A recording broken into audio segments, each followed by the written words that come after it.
Creed puts it, that he was suffered under Pontius Pilate, was crucified, dead, and buried.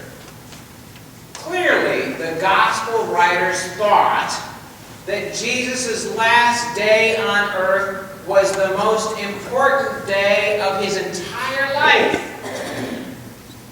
And yet, remarkably, most of us in the church run from the joyous crowds of Palm Sunday to the happy resurrection cries of Easter without paying any attention whatsoever to the last day of Jesus' life, the day that the Bible seems to think is the most important reason that God sent Jesus in the first place. No wonder Christians sometimes struggle to grow in our faith. We're missing the main course of the meal. And so this Lent, we are going to slow down that clock a little bit and hone in on the last 24 hours of Jesus' life. Our guide is going to be the book 24 Hours That Changed the World by Adam Hamilton, and our text is going to be the Gospel of Mark, which most scholars believe was the first and perhaps the closest to the original action of all of the Gospels. Mark, more than any of the other Gospels, in fact, was concerned with Jesus' last day on earth. In fact, many scholars have called Mark a passion narrative with an extended introduction. A passion narrative with an extended introduction. Our first stop on our tour of Jesus' last 24 hours on earth is the Last Supper. But in order to understand what the meaning is of the Last Supper, we need to understand what was happening leading up to it. Now, almost all of Jesus' ministry was carried on in Galilee, the northern part of Israel. But as early as Mark chapter 8, Jesus begins to warn his disciples that he is going to go down to Jerusalem, where he is going to be handed over to the religious leaders who are going to hand him over to the Romans, who are going to kill him. Jesus knows that he is going to Jerusalem to lay down his life. And yet he goes anyway. He wants to go down to celebrate Passover with his disciples one last time. And so, as Luke says in his gospel, Jesus sets his face towards Jerusalem. Jesus is a man on a mission, and nothing is going to stop him, not religious opposition, not dense disciples, nor the gates of hell themselves. Jesus knows God's plan for his life, and he is determined to carry it out. And so, Jesus and his disciples jump on a bus. No. They walk the 75 miles from Galilee down to Jerusalem, and they arrive on Sunday, Palm Sunday, to you and I. Now, we've got to understand that during Passover week, Jews were coming on a pilgrimage from the entire surrounding area, in fact, basically the known Western world at that time, to celebrate Passover.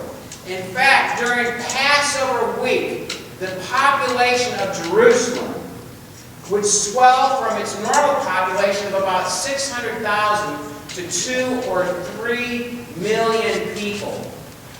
Let me repeat that again. Jerusalem, during this 1 week, is going to swell from 600,000 people to 2 or 3 million people. There are 10 cities all over Jerusalem. It's like a refugee camp, all coming to town to celebrate, basically to celebrate Israel's Independence Day. Passover is the Jewish equivalent of the 4th of July. Now let me ask you, do you think that the Romans might be just a little bit nervous having having about quadruple the normal number of oppressed Jews in one location to celebrate their Independence Week? Oh yeah, they're just more than a little on edge. And then, apparently just because things weren't interesting enough, Jesus sets up a little parade. People gather in droves, waving their palm branches and shouting out, "Hosanna to God in the highest," which basically means, "God save us." I mean, it was like a million Bronco maniacs gathered for the Super Bowl parade. I told you it was God's will that the Broncos were going to win, didn't I? Yes. You heard it here first. Can you imagine the powder keg? It is no wonder that the religious leaders are on edge. They are green with envy and they are red with anger because Jesus is in danger of causing the Roman hammer to come down hard on the Jews, perhaps destroying their temple, which we know from Jewish history will eventually happen. But Jesus doesn't seem to care. And so next Monday, after this little parade, he goes into the temple. He overturns the money changers, the changing tables, and he confronts the religious leaders, charging that they have turned what's supposed to be a house of prayer into a den of robbers. And the religious leaders are fuming even more. Each of the next 3 days during Passover week, Jesus returns to the temple and again attacks the religious leaders, calling them hypocrites, comparing them to whitewashed tombs, filthy dead bones, and blind guides. And after that, he told them some other not-so-nice things too. The religious leaders' anger grows and grows and grows until they finally come to the conclusion that they've got to kill this man. They cannot have him around. They've hatched a plot. It's at this point in our story that it picks up in Mark chapter 14, verse 12. On the first day of unleavened bread, when the Passover lamb is sacrificed, his disciples asked Jesus, "Where do you want us to go and make preparations for you to eat the Passover?" And so he sent 2 of his disciples, saying to them, "Go into the city, and a man carrying a jar of water," it would have been rare for a man to carry a jar of water, that was women's work. "A man carrying a jar of water will meet you. Follow him, and wherever he enters, say to the owner of the house, 'The teacher asks, where is the guest room where I may prepare to eat Passover with my disciples? He will show you a large room upstairs, furnished and ready. Make preparations for us there.' So the disciples set out, and they went to the city, and they found everything as he had told them, and they prepared the Passover meal. Now when it was evening, he came with 12. And when they had taken their places and were eating, Jesus said, 'Truly I tell you, one of you will betray me, one who is eating with me.' And so they began to be distressed and to say to him one after another, 'Surely not I.'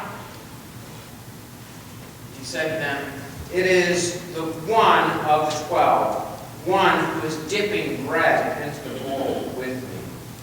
For the Son of Man goes as it is written of him, but woe to that one by whom the Son of Man is betrayed. It would have been better for that one that he was never even born.' And while they were eating, he took a loaf of bread, and after blessing it, he broke it and gave it to them, and he said, 'This is my body, take.' And then he took the cup, and after giving thanks, he gave it to them, and all of them drank from it. And he said to them, 'This is the blood, my blood of the covenant, which is poured out for many. Truly, I tell you, I will never again drink of the fruit of the vine until that day to drink anew in the kingdom of God. The word of the Lord. Thanks be to God. So, in the midst of this incredibly stressful and politically explosive situation, Jesus gathers his disciples in the upper room to celebrate Passover. Now, earlier I said that Passover is a lot like our Independence Day, like the 4th of July. It's the day when the Jews celebrate their deliverance from 400 years of Egyptian slavery, through a series of plagues capped off by a passing over of the angel of death and the destruction of the Egyptians' firstborn. But those houses that slaughtered a lamb, placed the blood on the doorpost, were spared. And that is, the angel of death passed over their homes. In other words, hence we get the name Passover. Passover is so central in the Hebrew experience that Exodus 12 tells all Jews to celebrate it every year as a memorial to the Lord and as a way to teach their children what it means to be a Jewish person. And so it has been passed down from Jew to Jew to Jew to this very day. I understand that Sue Van Essen in her Monday night class actually had a Sue prepared a little sample of the Passover meal for their small group. She had the parsley dipped in salt water to represent the tears of the people, the bitterness of slavery. She had the haricet, which is kind of this chunky apple paste to represent the mortar that the Jews used to build Pharaoh's projects. Then she had the lamb. I understand that her lamb was more of a cardboard cutout of the lamb, but they got the idea of what was going on there. She wasn't too eager to prepare lamb. And she had the matzah, the thin, unleavened bread that they would have had at the original Passover. And finally, although we didn't have the 4 cups, I guess, in Sue's class, they would have had 4 cups of wine to remind them of the 4 promises of redemption in Exodus. Now, I understand Sue she didn't have the cups, but she did have the Manischewitz wine. But I want to assure you that the wine remained unopened. At least that's the story Sue's telling me, and she's sticking with it, right, Sue? Right, okay. Well, this meal, the Seder, is what the disciples are celebrating in Mark 14. Passover was normally a time, and still is in Jewish life, a time of great joy and of great celebration. One gathered with one's family and closest friends, beginning at sundown, and oftentimes this celebration would not end until midnight or even later. It's no wonder then that the disciples were tired in the Garden of Gethsemane, right? Because it's late night. And yet there must have been a gray cloud hanging over this particular celebration of Passover with Jesus and his disciples.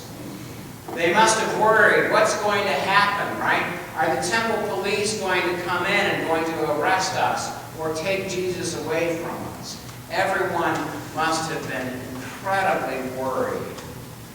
And so we can only imagine how the room must have exploded with terse whispers when Jesus tells them that one of them is going to betray him. Surely not I. Surely not I, they said, one after the other. It's a question that echoes through the ages, isn't it?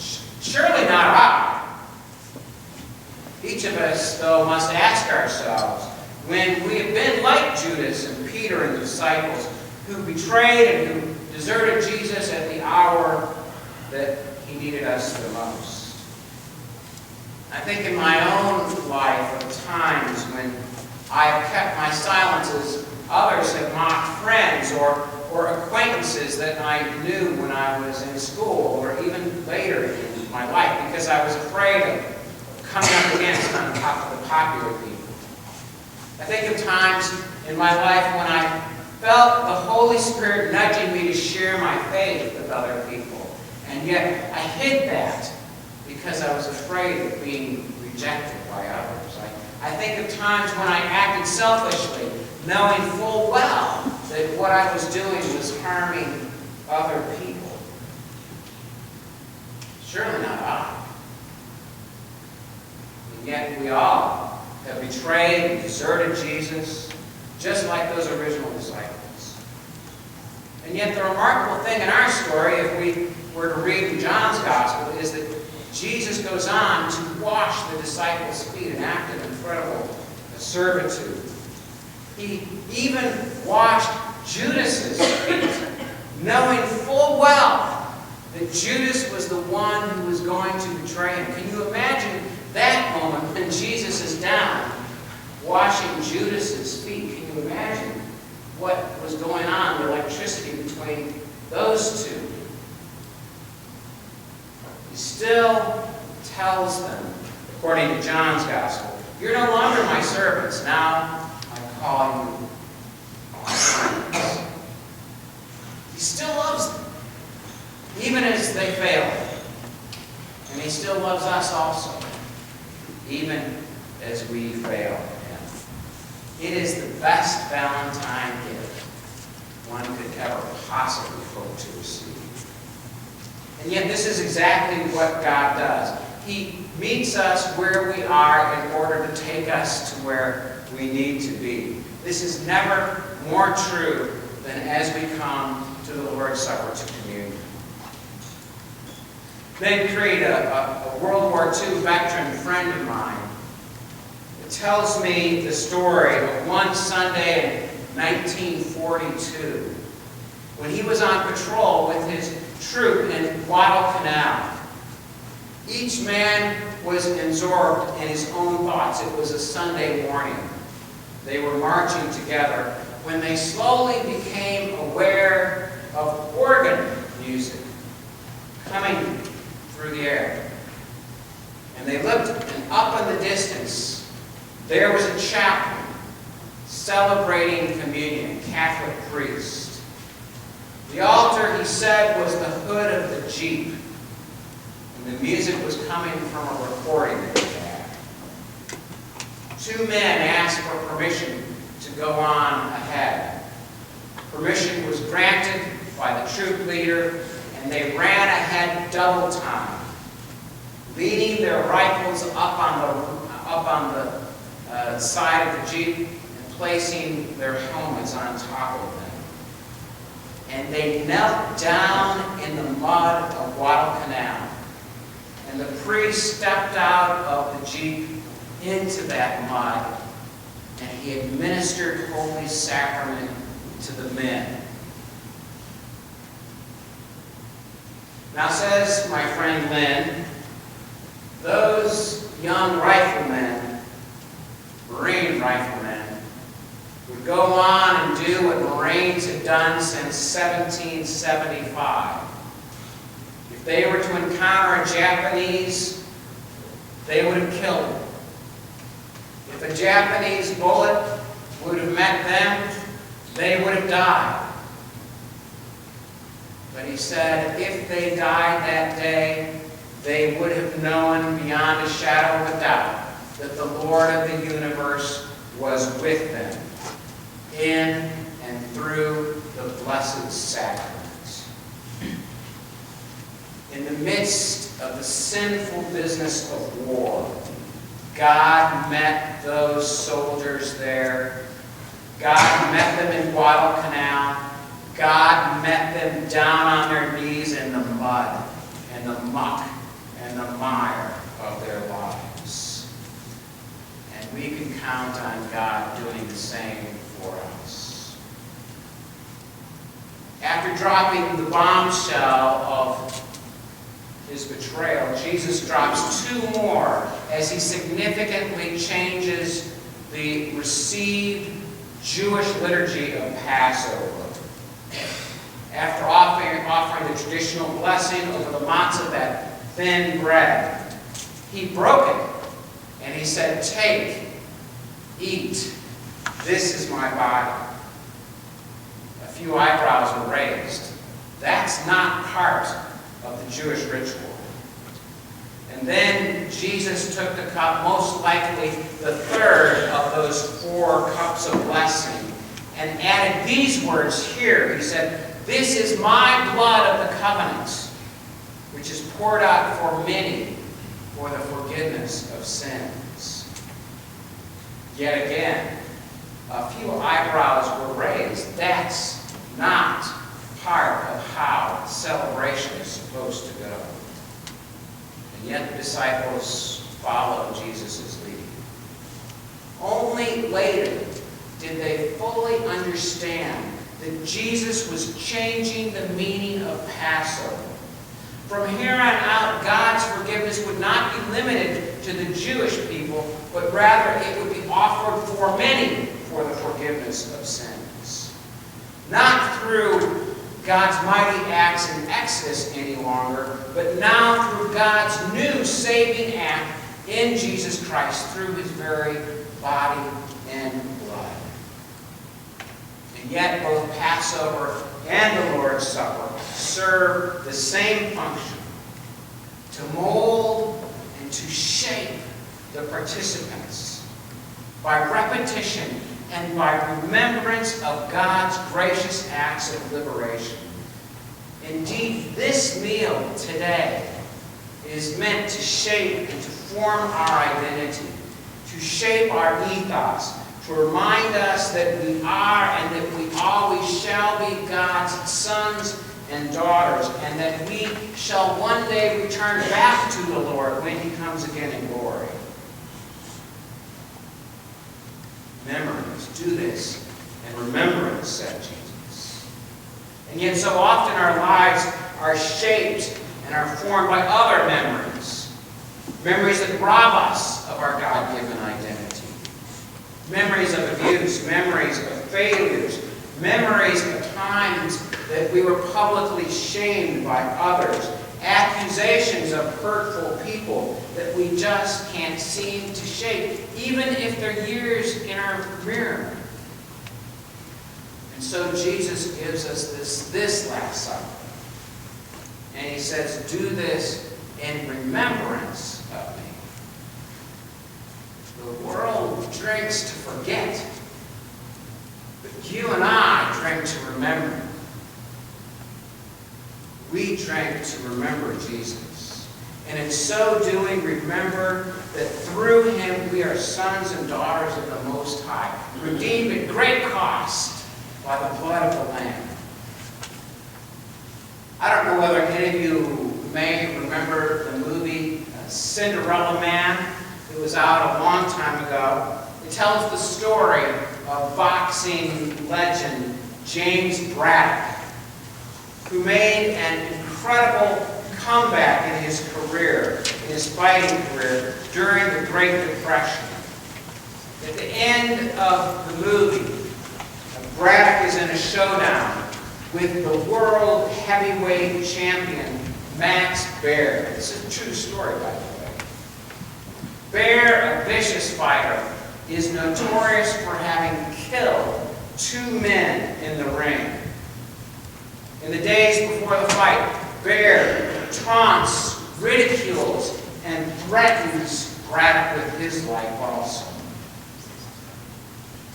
On the day of the fight, Braddock's wife sneaks down into the bowels of the arena to find her husband there in final preparation for the fight.